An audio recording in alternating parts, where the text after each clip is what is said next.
தியாகிகளுக்கு நினைவு மண்டபம் அமைப்பதிலும் அண்ணா திராவிட முன்னேற்ற கழகம் தவிர வேற எந்த இயக்கமும் கிடையாது. திராவிட முன்னேற்ற கழகம் பேச்சுக்காக, வாக்குக்காக அவர்கள் நாடகம் ஆடுவார்களே ஒழிய, உள்ளன்போடு மறைந்த தலைவர்களுக்கு அவர்கள் எந்த நேரத்திலும் எந்த சூழ்நிலையிலும் அவருக்கு மரியாதை செய்வது கிடையாது.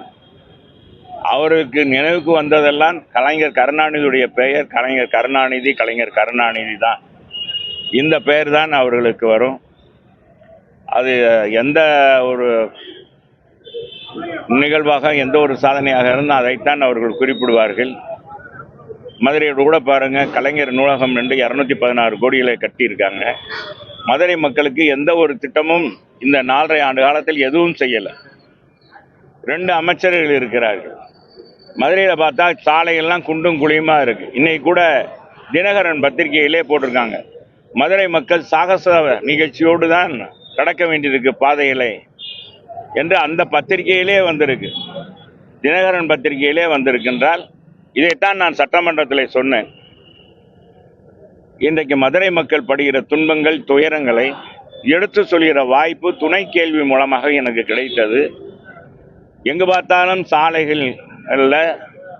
சாலைகள் குண்டும் குழியுமாக சேதமடைந்திருக்கிறது. பாதாள சாக்கடை ஆறாக ஓடுகிறது. மழைநீர் வடிகால் முறையாக பராமரிக்கப்படாதனால் சாலைகள் எங்கும் நீர் நிறைந்திருக்கிறது. எனவே மக்கள் சர்க்கஸ் பயணிப்பதைப் போல, சர்க்கஸ் கலைஞர்களைப் போல அவர்கள் பாதையை கடக்க வேண்டியிருக்கின்ற சொன்னேன். ஆனால் அமைச்சர் கோபித்தார். இருந்த போதிலும் இன்றைக்கு அவங்களுடைய பத்திரிகையே இன்றைக்கு உண்மை நிலையை ஒட்டு வைத்திருக்கு என்பதுதான் நிதர்சனமான உண்மை என்பதை தெரிவிக்கிறேன். காலகட்டத்தில் அந்த பனியூர் கால்வாய் தூர் வரை தெப்பகுளத்துக்கு தண்ணி நிரந்தரமா போற மாதிரி வச்சுங்க. ஆனா இப்ப தண்ணி ஆத்துல அவ்வளவு போனாலும் தெப்பகுளம் வறண்டு வரக்கூடிய ஒரு நிலை இருந்தது.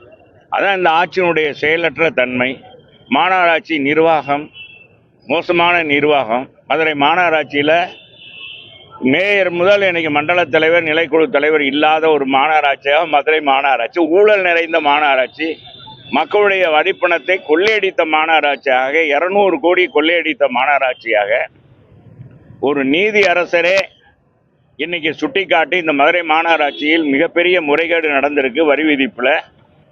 எனவே இதை உடனடியாக மீண்டும் மதுரையில் இருக்கிற 100 வார்டுகளில் இருக்கிற கட்டடங்களை மறு ஆய்வு செய்ய வேண்டும். மறு ஆய்வு செய்து அது வரி நிர்ணயம் செய்ய வேண்டும் என்று ஒரு குழு அமைத்திருக்கிறார் ஐஜி தலைமையில். என்றாலே இந்த ஆட்சியுடைய நிர்வாகம் எப்படி இருக்கிறது?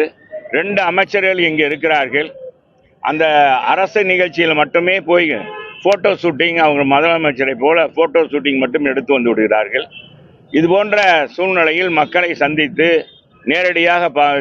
நேரடியாக சந்தித்து இந்த பாதிக்கப்பட்ட பகுதிக்கு சென்று ஆய்வு செய்வதன் மூலமாக அதிகாரிகளை முடுக்கிவிட்டு அந்த பணி நிறைவு செய்வ பணியில் இந்த அமைச்சர்கள் யாருமே ஈடுபடுவது கிடையாது.